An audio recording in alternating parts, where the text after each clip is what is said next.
I uploaded a video called Best Pets for Kids Living in Apartments Criteria, and that was the criteria for the list that I have created and I will now read. I think the best 3 pets for kids living in apartments are crested geckos, male fancy mice, and Chilean rosehair tarantulas. If you're interested in why I made those choices, you can refer back to my previous video. Now I'm just going to talk a little bit about each of those animals. Crested geckos in the wild live in trees, and so they really like to have a vertical enclosure because they enjoy climbing, which is good for you because it'll take up less space on your countertop. Generally speaking, people use more horizontal space than vertical space. I mean, even look in my room. Look at how much space is taken up on the horizontally, but then you go up there, all that space. And that space I could be using if I had vertical enclosures.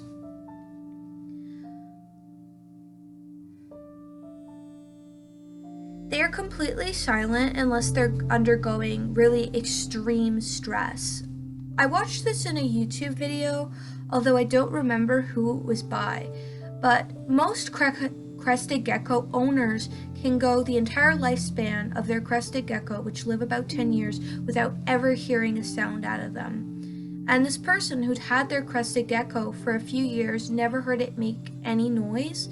They were downstairs and they heard their crested gecko screaming, and they never heard that kind of sound coming from the animal before.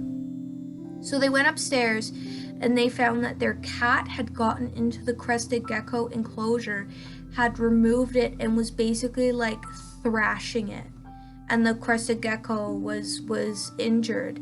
So basically, you're not going to hear any sound from your crested gecko unless it is being injured, it is being chased. And if anything, you kind of want that. You kind of want your animal to give you an indicator if it's in danger so you can go help it. So in my opinion, it's kind of like the best of both worlds, where you have an animal that's silent pretty much unless there's an emergency, in which case it will make some noise. They don't need any kind of UVB, any kind of heating. They are from Scotland, which isn't really known for being super warm and toasty, but it isn't super, super, super cold either. So as long as your house is just kind of an average household temperature, room temperature, it's good. If you're comfortable in the temperature, the gecko will be comfortable in the temperature.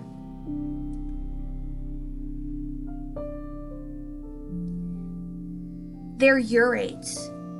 Urates is basically just a fancy word for their pee. It comes out solid, which is unique to lizards, to my knowledge. I know that some snakes do urates as well, but because their waste, both their pee and their poo, is solid, so that makes it really easy for a child to clean the enclosure without assistance, because all they've basically got to do is go in there and pick up the urate and pick up the feces. It isn't super, super difficult, and deep cleaning doesn't need to be done very often or at all if a parent is willing to assist them in creating a bioactive enclosure, which is something you can look up if you're interested in that.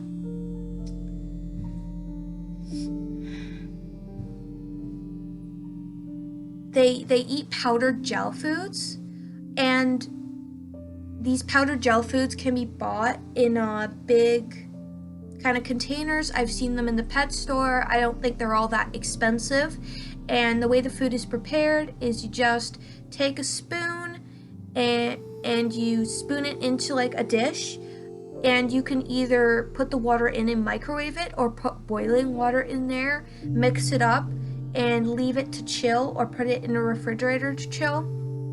and the resulting mush can just be fed to the gecko, whether by leaving it in a dish in their enclosure, or if you so choose, you can also spoon feed it to them. There are some really cute videos on YouTube of people like spoon feeding their crested geckos. They're just a super easy animal that don't really need much to thrive. All they need is a decent sized vertical terrarium where they have some stuff to climb on, and they enjoy being handled, and their food is super easy to prepare. You don't got to feed them anything live. You don't have to feed them anything that is super expensive. And also, they're common enough that if your crested gecko were to become ill, you could take them to a vet, even though you don't need to get them spayed or neutered because they prefer to be kept alone. You should not keep multiple crested geckos together. You're supposed to keep them alone. But they're in general really easy animals, and you can get veterinary assistance for them if necessary.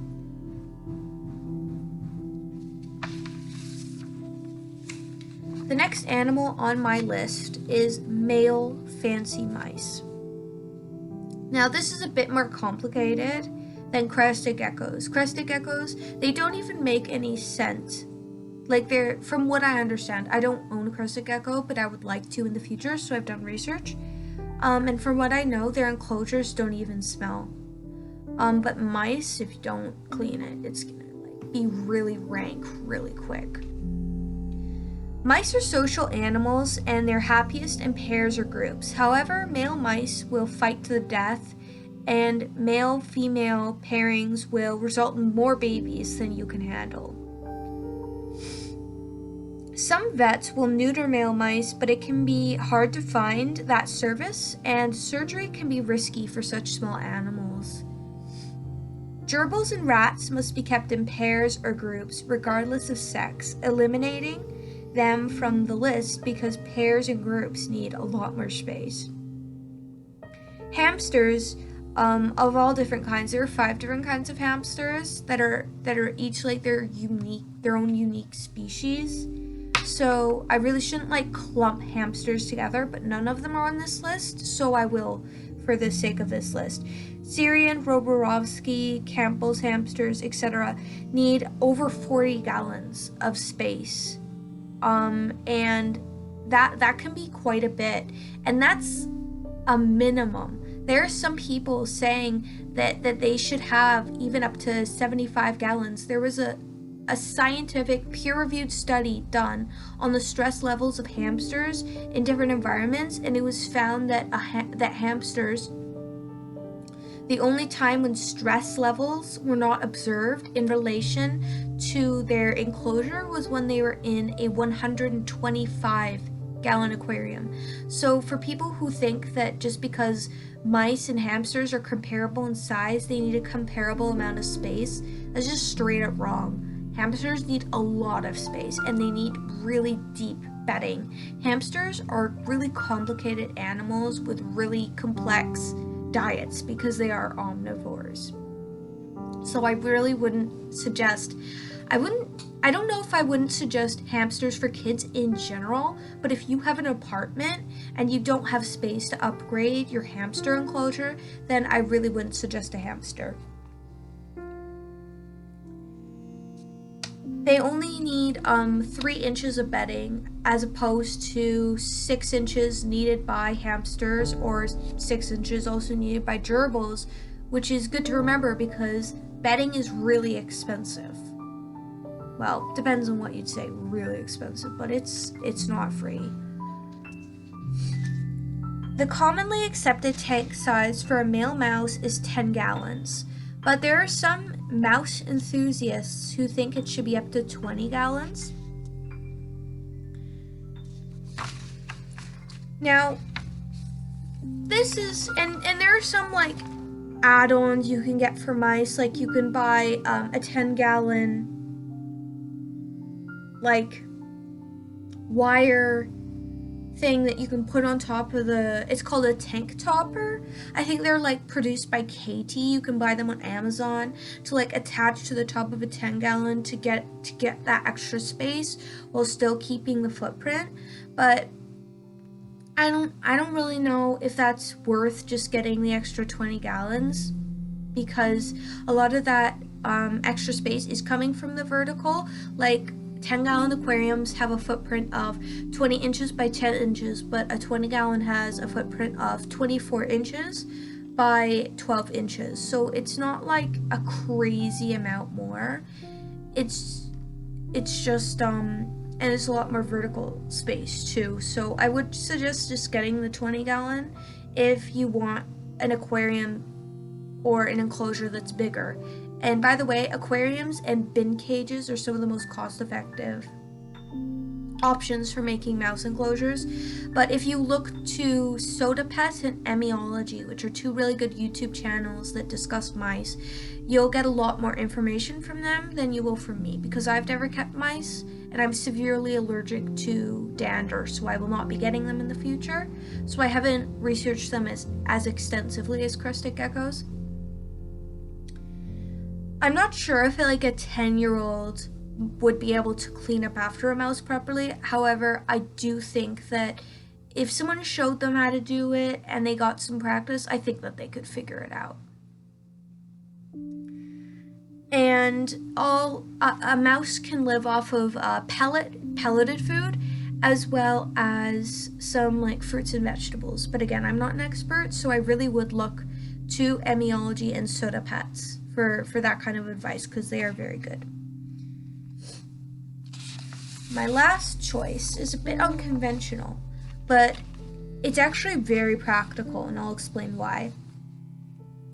The Chilean rose-haired tarantula does not need heating, cooling, or UVB when kept at like house temperature. They only need a 5-gallon aquarium, 10 if you're feeling generous. They only need to eat once a week, and yes, they do eat live insects, but you can just buy those at your local pet store, and they're not hard to come by, and I don't think they're very expensive either. So if it's on your way home from work, then you might have to like pick them up for your kid, but it is what it is. And they only need to eat once a week though, so it's not like they need to eat every day. Their enclosure only needs to be deep cleaned every 4 to 5 months. You can like take out some dead insects that weren't eaten or some like waste matter, but they only need to be deep cleaned like twice a year, which is very convenient. They can be gently handled. You don't want to hug a tarantula, but you can like let it walk out on your hand and you can interact with it that way. A tarantula does not need to necessarily be handled for quality of life. Many kids, they get busy with school, they get busy, doing their hobbies, doing other things, and they forget about their pet. For an animal like a crested gecko or a mouse, that could really detrimentally impact their quality of life, because being taken out of the enclosure is a big source of enrichment for them. But with a rose-haired tarantula, I really don't think the tarantula cares. The tarantula is just being itself wherever it is, whether it be out in the open or in its enclosure. The tarantula doesn't care. So if the kid forgets about the tarantula, it sucks for you as the parent, because you're still gonna have to get its flies and clean the thing every 6 months, but it's not gonna impact the tarantula's quality of life if no one's fussing over it and handling it every day. It probably even wouldn't want to be handled every day, but I say this under the assumption that most kids aren't as diligent as they think they are. That's where I'm going to end the video for now, because I'm running out of time, but I hope that you liked my list and that it gave you some food for thought.